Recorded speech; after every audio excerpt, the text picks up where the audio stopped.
کے جواب پر حدید نے کچھ لمحہ خاموش ہو گیا۔ کیا واقعی ڈی ایم نے ایسا کہا تھا؟ حدید نے اپنا شک ختم کرنے کے لیے دوبارہ پوچھا۔ تمہیں میری بات پر یقین نہیں ہے؟ ڈی ایم نے مجھے بولا تھا کہ ہیرا کی شادی حارث کے ساتھ ہی ہوگی۔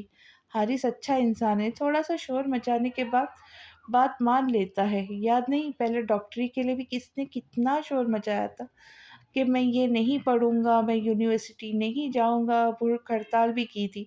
لیکن پھر کیا ہوا؟ فائنل میں ایئر میں پہنچ گیا نا؟ ہمنا نے جیسے یاد دلایا۔ ایسا تو ہے۔ حدید نے پرسوچ انداز میں سر ہلایا۔ پھر اب تم کیا کرو گی؟ حدید نے کھوئے ہوئے لہجے میں پوچھا۔ تماشا۔ ہمنا کھل کے مسکرائی۔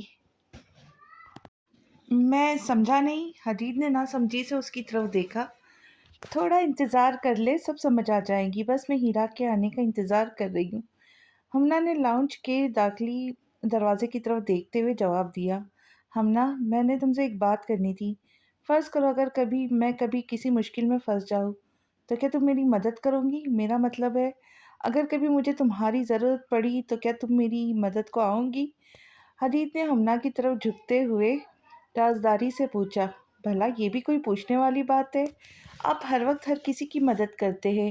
ڈی ایم کی مدد کرتے ہیں تو ہم بھی آپ کی مدد کریں گے۔ ہمنا کی اس معصومیت بھرے جواب پر حدید تلخ سا مسکرایا۔ بعض دفعہ وہ لوگ ہماری مدد نہیں کرتے جن کی ہم کرتے۔ خیر چھوڑو، کچھ کھا پی لو، کب تک اس کا انتظار کرتی رہوں گی؟ حدید کے کہنے پر ہمنا سر ہلانے لگی، تبھی اندر سے ہیرا آتی ہوئی دکھائی دی۔ رانا انکل کیا کہہ رہے تھے؟ ہیرا کو دیکھتے ہی ہمنا نے بے تابی سے پوچھا۔ کچھ نہیں، بابا تمہارے بھائی کے بارے میں مجھ سے پوچھ رہے تھے۔ ہیرا نے مزے لیتے ہوئے ہاتھ سینے پہ باندھے، جبکہ ہمنا اور حدید دونوں ہی اسے غور سے دیکھنے لگے۔ مانا کہ تمہاری ہونے والی بھابھی بہت خوبصورت ہے، مگر کیا تم لوگ مجھے نظر لگاؤ گے؟ جیسے ہی ہیرا نے یہ لفظ ادا کیے، ہمنا نے خوشی سے چیخ مارتے ہوئے اسے گلے لگایا۔ مجھے پورا یقین تھا ڈی ایم تمہیں میری بھابھی بنا کے چھوڑیں گے، انہوں نے مجھ سے وعدہ کیا تھا۔ ہمنا کے کہنے پر حدید نے مڑ کر حارث کی طرف دیکھا جو مزے سے باربیکیو کے ساتھ انصاف کر رہا تھا۔ بچے، تیرے ساتھ تو بڑی ناانصافی ہو گئی ہے۔ حدید مسکراہٹ دباتا اس کی طرف چل دیا۔ ہاں فراز، بولو، اور کچھ اچھا بولنا۔ حیات نے سگریٹ انگلیوں میں دباتے ہوئے سنجیدہ لہجے میں پوچھا۔ سر، آپ کو بتانا تھا کہ ہیرا بی بی کی منگنی ہو گئی ہے، فراز نے ڈرتے ڈرتے اطلاع دی۔ میرے خیال سے شادی بیاہ کی خبر تو خوشی سے دیتے، مگر تم مجھے ایسے دے رہے ہو جیسے کوئی مر گیا ہو۔ حیات نے سگریٹ کا کش لیتے ہوئے جواب دیا۔ سر، یہ ہیرا بی بی وہی ہے، میرا مطلب ہے کہ ابھی فراز نے اتنا ہی کہا تھا کہ حیات نے اس کی طرف لال ہوتی آنکھوں سے دیکھا۔ رانا تنویر کی بیٹی ہے نا؟ ہاں۔ میری یادداشت اتنی خراب نہیں ہوئی کہ تم مجھے بار بار یاد کرواؤ کہ کون کیا ہے۔ تم جا سکتے ہو۔ تم اور تمہارا تمام جاننے والے سب بالکل بیکار ہے، اور مجھے بیکار لوگ بالکل پسند نہیں۔ کوشش کرنا کہ چند دنوں تک مجھے اپنی یہ شکل مت دکھانا، کیونکہ مجھے تمہاری شکل نہیں دیکھنی۔ اچھا خاصا میرا کام چل رہا تھا، مگر تم نے ایسی نظر لگائی کہ 1 مہینے سے کوئی کیس ہاتھ نہیں لگا۔ حیات نے انگلیوں سے اپنا ماتھا مسلتے ہوئے افسوس سے کہا۔ سر، میں جاؤں؟ فراز نے جانے کے لیے اجازت طلب کی۔ میرے حساب میں تو میں تمہیں اب تک چلے جانا چاہیے تھا، میں تو تمہیں جانے کا بول چکا ہوں۔ حیات کے منہ سے جیسے یہ الفاظ نکلے، فراز فوراً کمرے سے باہر نکل گیا، جبکہ حیات اپنی چیئر پر جھولنے لگا۔ ویسے ہیرا بی بی تمہیں مبارکباد دینا تو بنتی ہے۔ حیات نے مسکراتے ہوئے سائڈ ٹیبل سے اپنا موبائل اٹھایا اور ہیرا کا نمبر ڈائل کیا۔ حیات کی خوش نصیبی تھی کہ دوسری بیل پر کال اٹینڈ ہو گئی۔ ہیلو۔ کال اٹینڈ ہوتے ہی ہیرا کی خوبصورت آواز اسپیکر سے ابھری۔ آپ کو منگنی مبارک ہو۔ میرے خیال سے میں پہلا انسان ہوں جس نے آپ کو منگنی کی مبارکباد دی، حیات نے سگریٹ ایش ٹرے میں مسلتے ہوئے کہا۔ پتہ نہیں آپ کو اپنے بارے میں اتنی غلط فہمی کیوں ہے؟ مجھے ہزاروں لوگ مبارکباد دے چکے ہیں، آپ کتنے نمبر پہ آتے مجھے یہ یاد بھی نہیں۔ ہیرا نے لاپرواہی سے جواب دیا تو حیات مسکرانے لگا۔ آپ کو حیرت نہیں ہوئی کہ مجھے آپ کی منگنی کا کیسے پتہ چلا؟ اب کی بار حیات کے لہجے میں تجسس تھا۔ نہیں، اس میں حیرت کی کیا بات ہے؟ چھوٹے لوگ عموماً اور پولیس والے خصوصاً بڑے لوگوں کی کھوج میں رہتے ہیں۔ ہیرا نے کندھے اچکائے، خیر ایسا تو نہیں ہے، کم از کم میں نہیں مانتا۔ میں نے آپ کو اس لیے منگنی کی مبارکباد دی ہے تاکہ آپ مجھے بھی خوش دلی سے مبارکباد دے سکے۔ وقت اور دن نوٹ کر لیں۔ حیات نے فون بند کرنے سے پہلے آخری فقرہ ادا کیا۔ میری مانے تو آپ بھی ابھی منگنی نہ کریں، کیا پتہ زندگی کا خواہ خرچہ کریں گے، آگے آپ کی مرضی۔ ہیرا نے طنز کیا اور اس سے پہلے کہ حیات کال کاٹا وہ فون بند کر چکی تھی۔ خاصی بدتمیز ہے، شاید جانتی نہیں کہ آج کل لوگوں کی منگنیاں کہیں اور ہوتی ہیں اور شادیاں کہیں اور۔ حیات نے کچھ سوچتے ہوئے ایک اور نمبر ڈائل کیا۔ حارث کے بچے، تو نے کیا شور مچا رکھا ہے؟ میں یہ شادی نہیں کروں گا، مجھے شادی نہیں کرنی ہے۔ ایسی حرکتیں لڑکیوں کو زیب دیتی ہے، لڑکوں کو نہیں۔ حارث کو بیڈ پر کھڑا دیکھ کر ہمنا نے ڈانٹا، جبکہ حدید اور نتاشا بیگم بھی بیڈ کے گرد کھڑے اس کی طرف دیکھ رہے تھے۔ اگر آپ لوگوں نے میری زبردستی شادی کرنے کی کوشش کی تو میں پنکھے کے ساتھ لٹک جاؤں گا، حارث نے دھمکی دی۔ حارث، میں تمہیں کتنی دفعہ کہا ہے وہ بات نہیں کہتے جو کر نہیں سکتے۔ میں بچپن سے تمہاری یہ دھمکی سنتی آئی ہوں، آج تم مجھے پنکھے کے ساتھ لٹک کر دکھاؤ۔ ہمنا نے غصے سے حارث کو چیلنج کیا، جبکہ نتاشا بیگم اور حدید پریشانی سے ہمنا کی طرف دیکھنے لگے۔ ماما کچھ نہیں ہوتا، اس میں اتنی ہمت نہیں کہ پنکھے کے ساتھ لٹکے، یہ تو سب بس ساتھ نہیں لٹک سکتا، یہ تو بس کے ساتھ نہیں لٹک سکتا، اتنا ڈرپوک ہے، اور یہ پنکھے کے ساتھ کیا خاک لٹکے گا؟ ہمنا نے مذاق اڑایا۔ میں پنکھے کے ساتھ اس لیے نہیں لٹکتا کہیں پنکھا گر نہ جائے، اس کا یہ مطلب نہیں کہ میں ڈرپوک ہوں۔ حارث نے ہمنا کو جواب دیتے ہوئے نتاشا بیگم کی طرح دیکھا۔ بیٹا جو بھی بات ہے آرام سے بیٹھ کر کرتے، کیوں تماشا کرنے کا کیا فائدہ؟ نتاشا بیگم نے پیار سے حارث کی طرف دیکھتے ہوئے کہا تو خاموشی سے بیڈ پر بیٹھ گیا، جبکہ ابھی تک رسی اس کے ہاتھ میں ہی تھی۔ ماما مجھے یہ شادی نہیں کرنی، مجھے وہ لڑکی بالکل پسند نہیں ہے۔ حارث نے 100 بار کہی ہوئی بات دوبارہ دہرائی تو ہمنا ہنسنے لگی۔ یہ جو لڑکے شادی سے پہلے اتنا تماشا کرتے نا، جیسے آپ کا بیٹا کر رہا ہے، یہی بعد میں ہر جگہ اپنے موبائل کے اسٹیٹس پہ، گاڑی کے پیچھے، اپنے واٹس ایپ پر، انسٹاگرام پر، غرض ہر جگہ پہ شادی کے بعد my wife is my life کا اسٹیٹس لگاتے پھرتے۔ ہمنا نے حارث کی طرف دیکھتے ہوئے طنز کیا تو حدید بھی مسکراتا ہوا ڈریسنگ ٹیبل پر جا بیٹھا۔ ماما یہ مجھے خودکشی کرنے پہ اکسا رہی، اس سے پہلے کہ میں کچھ غلط کر بیٹھوں اسے کہیں میرے کمرے سے نکل جائے۔ حارث شدید احتجاج کیا۔ حارث تم ساری رات بھی لگے رہو تو کچھ غلط نہیں کرو گی، کیونکہ تمہیں اپنے آپ سے محبت ہے، اور ماما کو تم سے اور مجھے ہیرا سے، بات سمجھ آئی؟ جیسے سائنس میں فوڈ چین ہوتی ہے، اس کو لو چین بولتے ہیں۔ حدید میں نے بالکل ٹھیک مثال دی ہے نا؟ اپنی بات کے آخر میں ہمنا نے حدید سے تصدیق چاہی تو وہ سر ہاں میں ہلا گیا۔ تو میرے ساتھ ہے یہ اس کے؟ حارث نے حدید کو سر ہلاتا دیکھ کے غصے سے اس کی طرف تکیہ پھینکا، جسے اس نے کیچ کر لیا۔ حارث یہ اسٹائل بہت پرانا ہو گیا، اگر تم نے مارنا ہی ہے تو ٹیبل لیمپ اٹھا کے مارو۔ ہمنا کی بات پر حدید نے اسے چونک کر دیکھا۔ تم لوگ یہ فضول بحث نہ بند کرو اور اپنے اپنے کمرے میں جاؤ، میں ڈی ایم سے بات کروں گی۔ نتاشا بیگم نے تسلی دینے والے انداز میں حارث کی طرف دیکھا۔ ماما آپ ڈی ایم سے کوئی بات نہیں کریں گی، ہیرا ہی اس گھر بلکہ اس کمرے میں دلہن بن کر آئیں گی اور وہیں حارث کو ٹھیک کریں گی، یہ میرا آخری فیصلہ ہے۔ ہمنا نے انگلی اٹھاتے ہوئے اپنی بات مکمل کی۔ کیا مجھے کبھی اپنی مرضی کا فیصلہ کرنے کی اجازت ملے گی؟ حارث نے انتہائی مسکین شکل بناتے ہوئے باری باری تینوں کی طرف دیکھا۔ خوابوں میں 100%، مستقبل میں 50% اور فی الحال 0%۔ اور کوئی سوال یا میں جاؤں؟ ہمنا کے پوچھنے پر حارث کے سر غصے سے بیڈ کے ساتھ لگایا۔ کیا ضرورت تھی اس مصیبت کو پیدا کرنے کی؟ میں اکیلا ہی کافی نہیں تھا؟ حارث نے اپنا غصہ نتاشا بیگم پر نکالا، جبکہ ہمنا مسکرانے لگی۔ یونی میں جیسی حسب عادت آج بھی کافی چہل پہل تھی۔ حدید اپنا کام کرنے میں مصروف تھا، جبکہ حارث سیڑھیوں پر بیٹھا ہر آنے جانے والے کو دیکھ رہا تھا۔ کیا آج جمعرات ہے؟ حدید نے لیپ ٹاپ سے نظر ہٹائے بغیر سوال کیا تو حارث اس کی آواز پر چونکا۔ نہیں، میرے خیال سے آج پیر ہے کیا، لیکن تم کیوں پوچھ رہے ہو؟ کیا جمعرات کو کوئی خاص بات ہے؟ حارث نے حدید کی طرف دیکھتے ہوئے پوچھا تو وہ مسکرانے لگا۔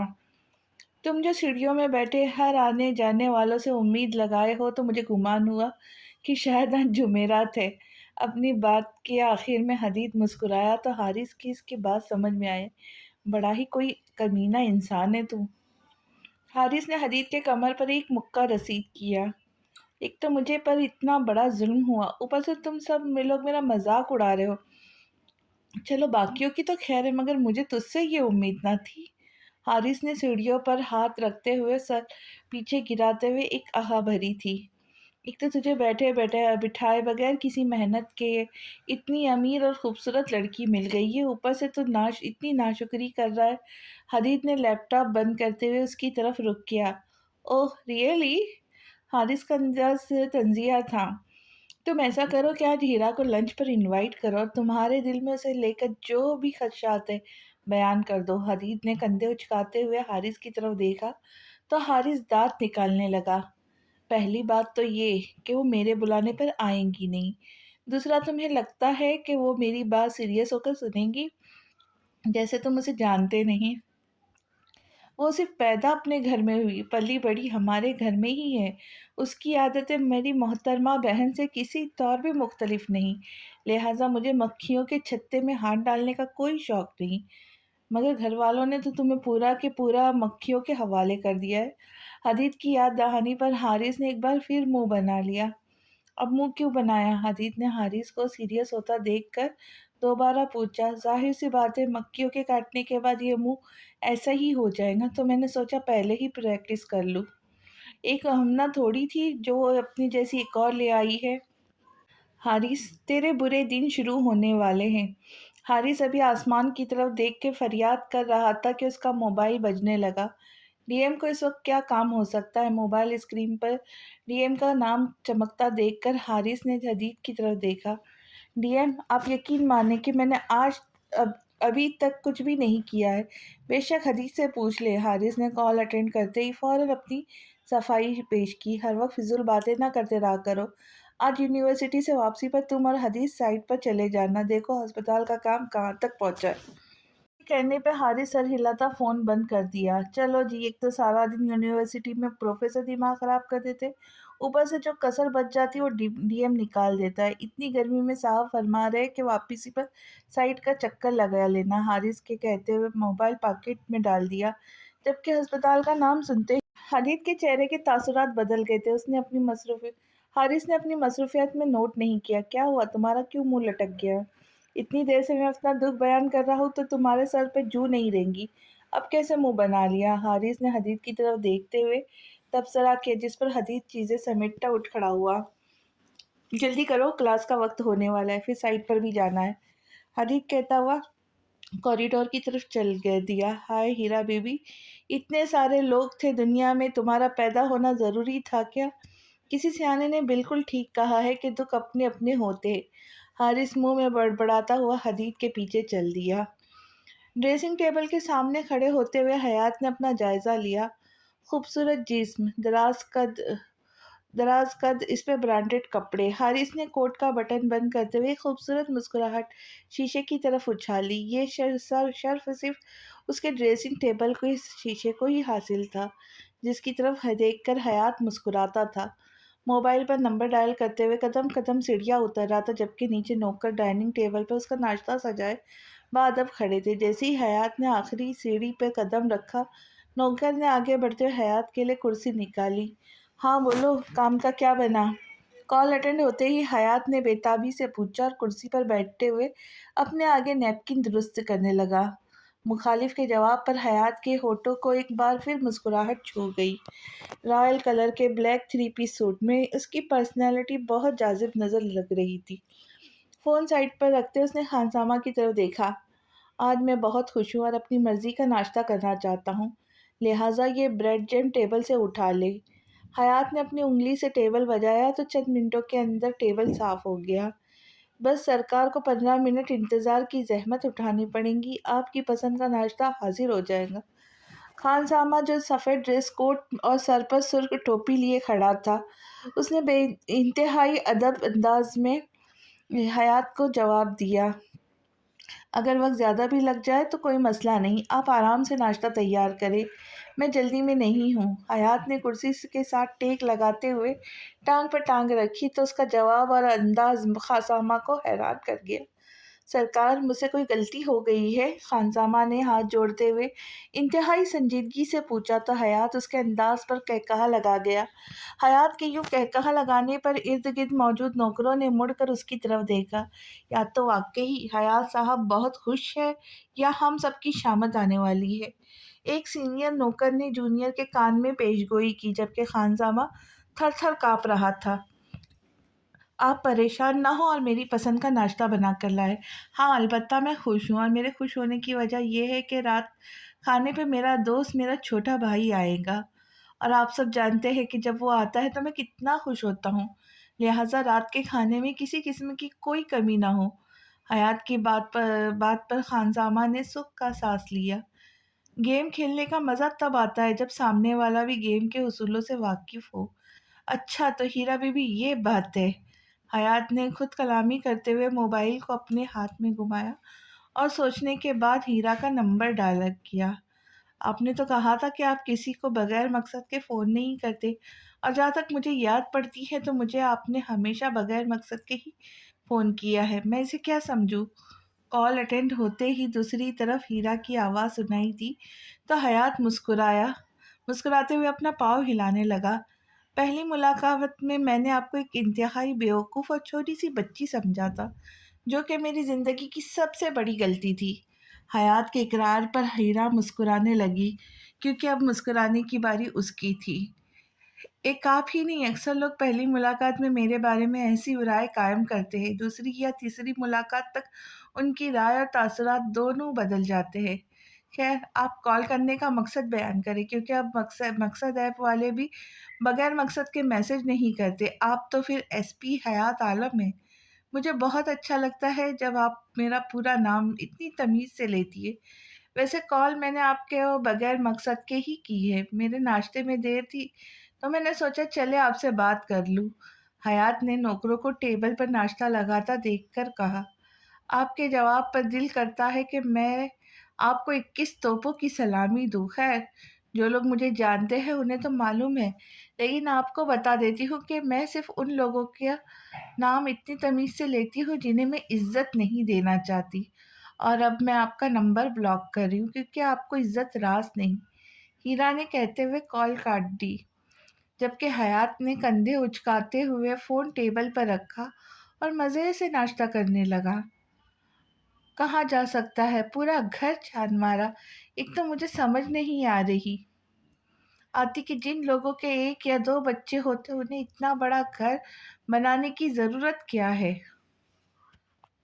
مرغی کے کتنے ڈھیر سارے بچے ہوتے، مگر وہ سارے کے سارے ایک ٹوکرے کے نیچے امن اور شانتی سے رہتے، اور ہم لوگ۔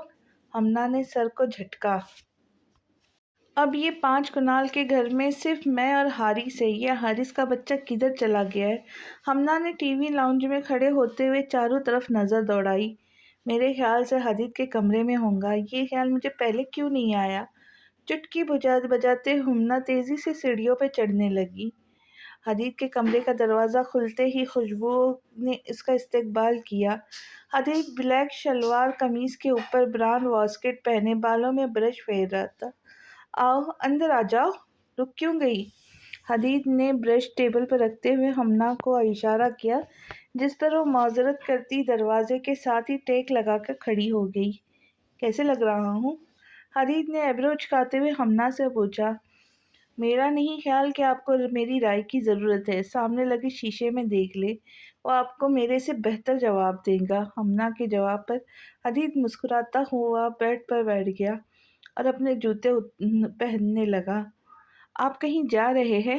کچھ دیر بعد ہمنا کے پوچھنے پر حدید نے ہاں میں سر ہلایا، مگر منہ سے کچھ نہیں کہا۔ حارث بھی آپ کے ساتھ جائے گا؟ ہمنا کو تجسس ہوا۔ نہیں، بلکہ میں تو کافی دیر سے حارث کو دیکھا بھی نہیں ہے۔ حدید نے ہاتھ میں گھڑی باندھتے ہوئے جواب دیا تو ہمنا کو ٹینشن ہوئی۔ آپ کب تک واپس آئیں گے؟ وہ مجھے کیمسٹری کا ایک ٹاپک سمجھنا تھا۔ ہمنا نے جھوٹ کا سہارا لیتے ہوئے سوال کیا۔ ایسا کرو آج تم چھٹی کر لو، ٹھیک ہے؟ مجھے آنے میں دیر ہو جائے گی۔ حدید نے کہتے ہوئے پرفیوم کی بوتل پکڑی اور خود پر چھڑکنے لگا۔ کمرہ تو آگے ہی خوشبو سے مہکا ہوا ہے۔ ہمنا نے پرفیوم کی طرف اشارہ کرتے ہوئے رائے دی تو حدید نے بوتل واپس ٹیبل پہ رکھ دی۔ ٹھیک ہے، آپ تیار ہو؟ میں ذرا حارث کو تلاش کر لوں، پتہ نہیں کہاں بیٹھا، کیا کر رہا ہوگا۔ ہمنا نے فکر مندی سے کہا اور جانے کے لیے مڑی۔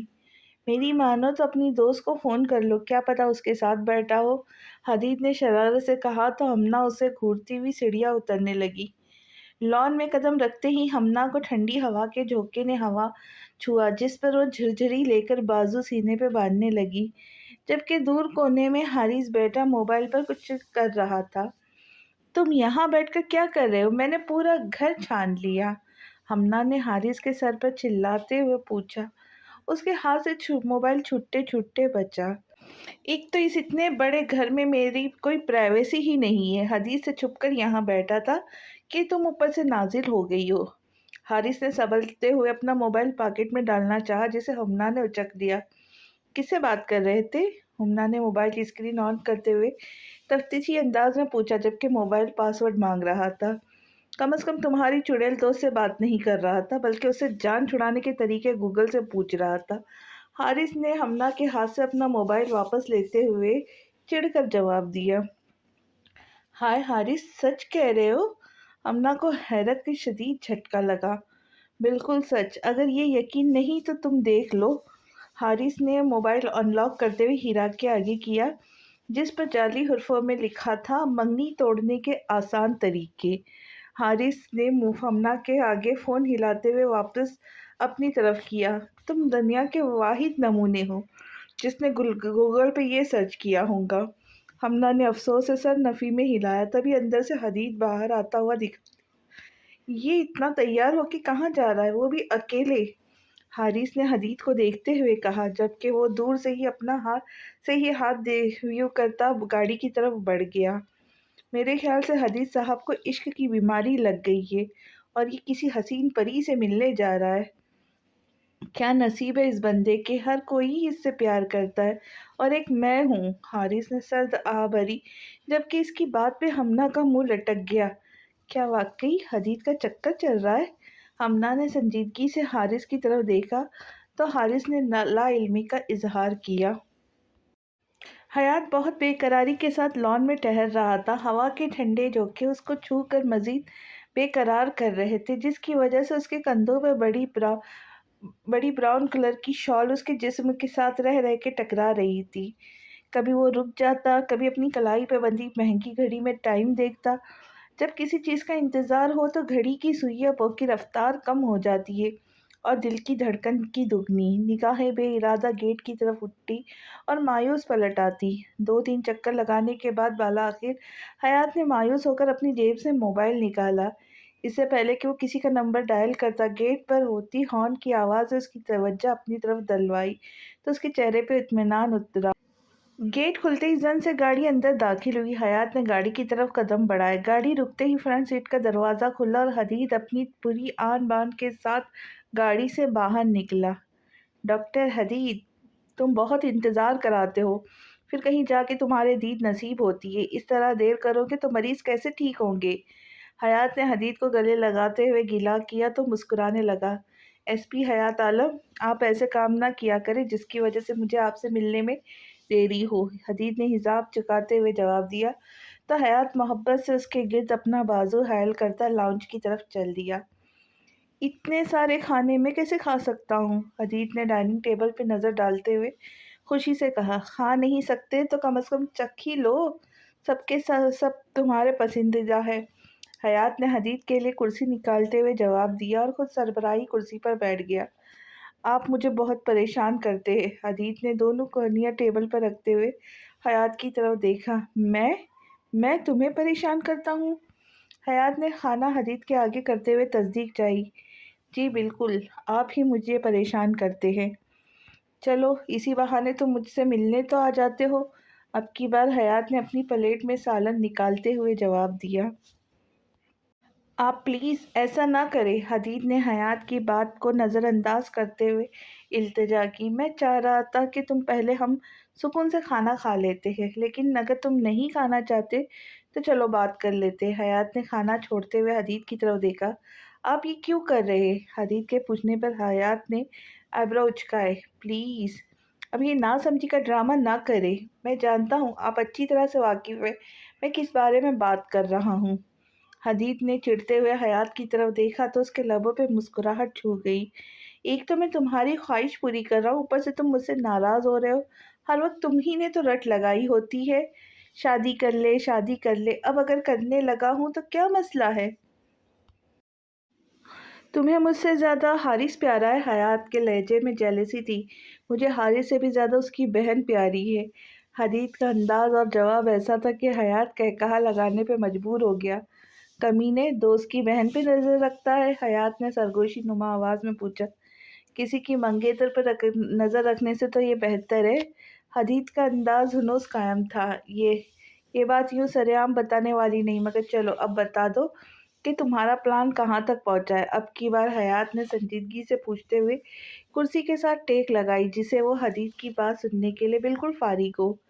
پلان تو بالکل ٹھیک جا رہا ہے، لیکن اب آپ نے گڑبڑ کر دی ہے۔ مجھے سمجھ نہیں آتا کہ آپ کا اس فیملی کے ساتھ مسئلہ کیا ہے۔ ہیرا آپ کے مزاج کے بالکل برخلاف ہے۔ مجھے نہیں لگتا کہ وہ آپ کے ساتھ اچھی لگے گی۔ میرا مطلب ہے آپ دونوں کی جوڑی بالکل مس میچ ہے، لہٰذا اپنا ارادہ بدل دے۔ ویسے تو حارث بھی اس رشتے کے لیے خوش نہیں، مگر یہ ہمنا کی خواہش ہے تو میں چاہتا ہوں آپ اس کی خواہش میں ٹانگ نہ اڑائیں۔ حدید نے کہتے ہوئے ایک ناراض نظر حیات پر ڈالی تو وہ مسکراتا ہوا آگے کو جھکا۔